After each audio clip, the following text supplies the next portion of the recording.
Dominic, let's talk about capability that Verizon has, and maybe you want to highlight something. I sort of touched on, private 5G. There's probably other things.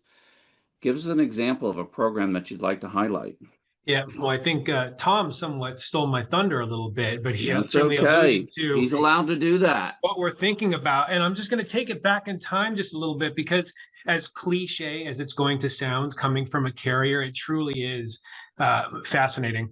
The evolution from 4G to 5G was a force multiplier for so many reasons.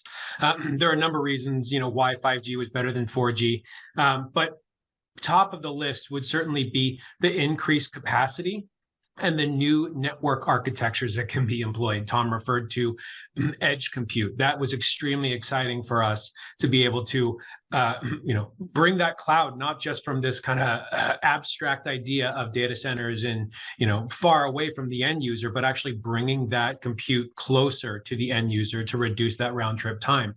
But what that capacity means and what truly kind of just blows my mind and many of our customers' minds is, we've been thinking so much and talking so much in the context of accessing the cloud through our computers, tablets, phones.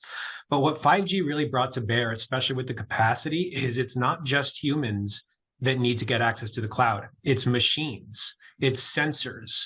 Those sensors and shooters and the instrumentation in between them need to be able to access those workloads because that's mission critical data that needs to be processed for command and control, for situational awareness. And that's a huge foundation that we've been excited to build on. And I think moving forward, what 5G also did for us more anecdotally or socially is that it really created a proving ground and a sandbox for us in the DOW to be able to play in together. Prior to that, it was a very strictly transactional relationship. You needed a line of service, you needed a phone, you come to your carrier. But now there's, in the early days of 5G, the joke I made is all of our public sector customers had the same last name. It was PhD. And now as the customers are more familiar with this, the customer base is becoming more pragmatic. We get to change the lexicon and stop talking in technical terms and start talking in desired outcomes. And that is truly exciting for us.